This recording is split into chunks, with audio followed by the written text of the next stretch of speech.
Hello everyone, मैं हूं doctor रौनक, homeopathic physician eight मनस्वी homeo clinic Sikar.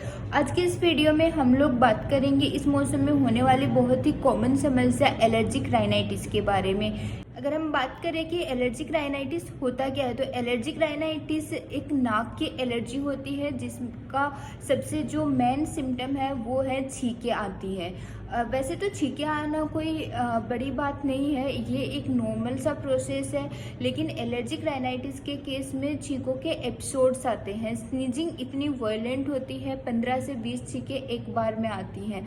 Morning में ये लगभग लोगों के साथ होता है जिन लोगों को एलर्जिक राइनाइटिस की प्रॉब्लम होती है।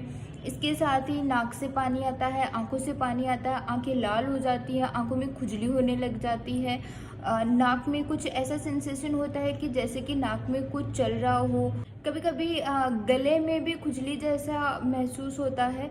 अगर ये सारी समस्याएं आपको हैं तो हो सकता है कि आपको एलर्जिक राइनाइटिस हो। अगर हम एलर्जिक राइनाइटिस के कॉज की बात करें तो हमारी बॉडी में एक डिफेंस सिस्टम काम करता है। हमारी बॉडी का इम्यून सिस्टम है, वो बाहर से आने वाले बैक्टीरिया और वायरस के लिए डिफेंस का काम करता है, हमारी बॉडी को इम्यूनिटी देता है और उन बैक्टीरिया और वायरस को मार डालता है।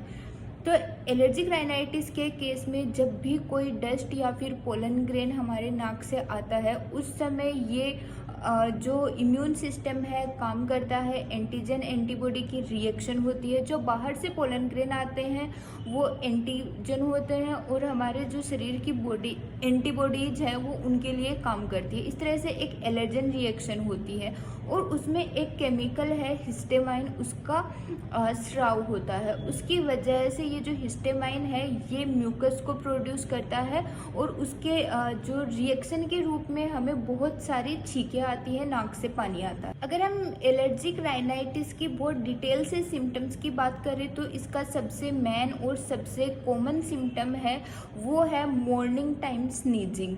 ये जो सुबह उठते साथ ही जो छींकें आती हैं, काफ़ी छींकों के एपिसोड्स आते हैं, 15 से 20 छींकें एक साथ हमें आती है। उस टाइम पे बहुत ही जो पर्सन होता है उसकी हालत ख़राब हो जाती है, आंखों से पानी आने लग जाता है, आंखें एकदम से लाल हो जाती है और आंखों में काफ़ी ज़्यादा खुजली होने लग जाती है।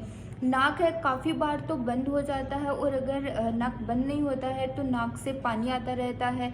नाक में एक अजीब सा सेंसेशन जैसे कि कुछ क्रोल कर रहा हो या नाक में कुछ चल रहा हो, ऐसा हमें सेंसेशन देखने को मिलता है। गले में दर्द होने लग जाता है, गले में ऐसे पोस्ट नेजल ड्रिप जैसा भी कभी कभी किसी को महसूस होता है। एक गले में एक खारिश सी बनी रहती है। कान में भी काफ़ी बार एक अजीब सी आवाज़ सुनाई देने लग जाती है, कान में खुजली सा महसूस होता है और कुछ लोगों को कान में दर्द भी होने लग जाता है। अगर हम बात करें कि ये जो स्नीजिंग है, ये छींकें हैं, ये सिर्फ मॉर्निंग के टाइम पे क्यों आती है, तो इसका अभी तक कोई ऐसे एकदम साइंटिफिक रीज़न तो नहीं पता चल पाया है, लेकिन मॉर्निंग के टाइम पर पोलन ग्रेन्स है, ये जो डस्ट माइट्स है, ये काफ़ी ज़्यादा होती है और उनके लिए हमारा शरीर है वो एक डिफेंस रिएक्शन या फिर एलर्जिक रिएक्शन करता है, जिस वजह से हमें मॉर्निंग में ये सारे सिम्टम्स ज़्यादा देखने को मिलते हैं। वैसे तो ये एलर्जिक राइनाइटिस है, ये एक बहुत ही कॉमन सी समस्या है जिसमें कि काफ़ी लोगों को एक टाइम के लिए एपिसोड्स आते हैं, फिर वो कुछ एक मेडिसिन ले लेते हैं, सिट्राजिन ले लेते हैं, उससे उन्हें रिलीफ मिल जाता है। लेकिन काफ़ी बार लोगों को कॉम्प्लिकेशंस हो जाते हैं। कॉम्प्लिकेशंस में सबसे आम हमें देखने को मिलता है कि सांस लेने में दिक्कत आने लग जाती है। जब भी ये स्नीजिंग के अटैक्स आते हैं, पर्सन है वो सांस नहीं ले पाता है। इसके अलावा काफ़ी लोगों को इसकी वजह से सूखी खांसी हो जाती है, कुछ लोगों को साइनोसाइटिस जैसी प्रॉब्लम हो जाती है और काफ़ी लोगों में न्यूमोनिया जैसी दिक्कतें भी हमें देखने को मिलती है। इसलिए इसका हमें टाइम पे इलाज करवाना चाहिए या फिर हमें उन फैक्टर्स का ध्यान रखना चाहिए जिनकी वजह से ये होता है। अगर हम इसके ट्रिगर फैक्टर्स की बात करें तो इसमें सबसे बड़ा ट्रिगर फैक्टर है वो है डस्ट माइट्स। जो हमारे आसपास में जितने भी धूल के कण होते हैं उनसे हमें दिक्कत हो सकती है। उनसे बचने के लिए हमें करना ये है कि हमें आसपास के जो हमारा एनवायरनमेंट है उसमें हमें डस्ट ना हो, उससे हमें बचने की कोशिश करनी चाहिए। अगर घर में भी कुछ कारपेट्स हैं, कुछ और हैं, तो उनको टाइम टू टाइम उनकी सफाई होनी चाहिए। दूसरा रीज़न हो सकता है पोलन ग्रेन्स। जो कि लगभग जब वेदर चेंज होता है, जब गर्मी का मौसम होता है, इस मौसम में पोलन ग्रेन्स हैं वो काफ़ी ज़्यादा होते हैं। पोलन ग्रेन्स क्या होते हैं? पोलन ग्रेन्स एक येलोविश पाउडरी सब्सटेंस होता है जो कि पौधों में पाया जाता है। अब ये जब हमारे सांस के साथ जाते हैं तो ये हमें दिक्कतें पैदा करते हैं, तो हमें इन पोलन ग्रेन्स से बचना चाहिए। इसके लिए हम मास्क वगैरह का प्रयोग कर सकते हैं। काफ़ी बार जो पोल्यूशन है, काफ़ी ज़्यादा पोल्यूशन है, उससे भी हमें ये स्नीजिंग की या फिर छींकों के एपिसोड्स आ सकते हैं। ये दिक्कत हमें हो सकती है। अगर कहीं पर बहुत ज़्यादा धूल धुआं है, उस वजह से भी दिक्कत हो सकती है। कुछ लोगों के घर में एनिमल्स होते हैं, पेट्स होते हैं, तो उनके जो बाल होते हैं, उनकी जो डस्ट होती है, उनसे भी काफ़ी लोगों को दिक्कत हो सकती है।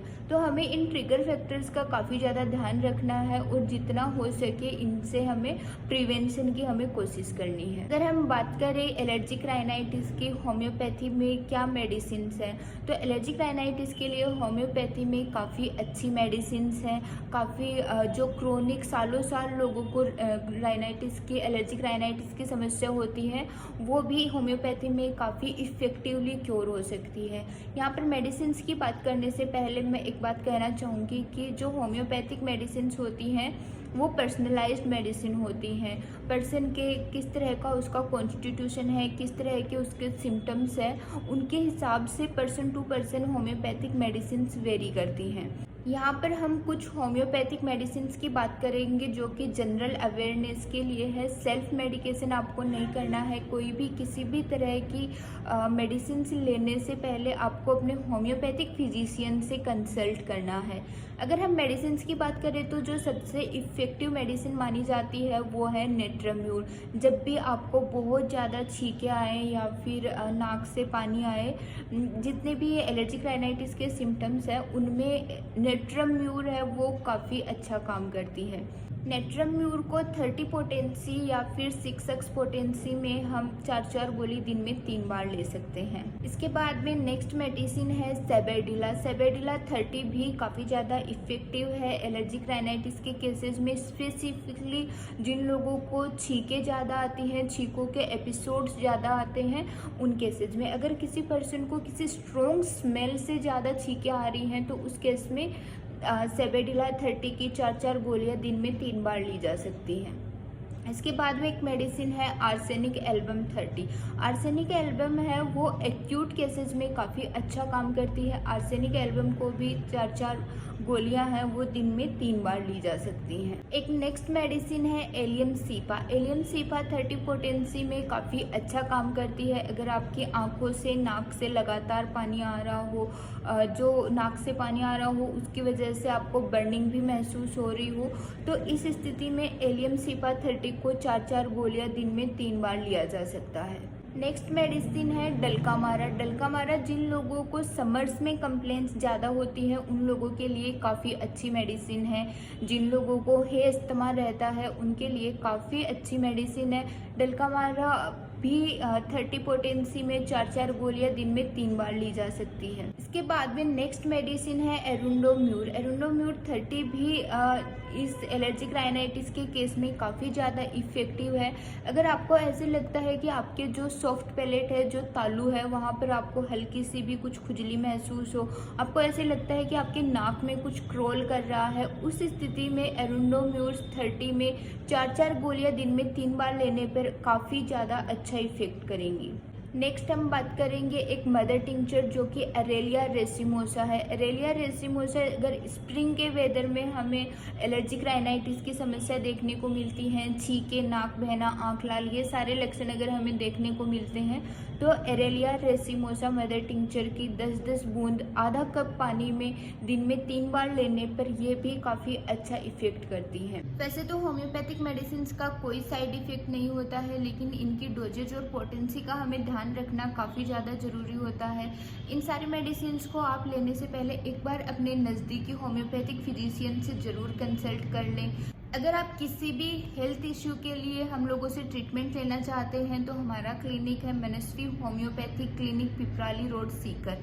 और अगर आप ऑनलाइन कंसल्टेशन चाहते हैं तो ऑनलाइन कंसल्टेशन भी अवेलेबल है, जिसके नंबर्स हैं वो स्क्रीन पर दिए गए हैं। आप इन नंबर्स पर हमें अपनी कंप्लेंट्स है वो व्हाट्सएप कर सकते हैं, आप कॉल कर सकते हैं।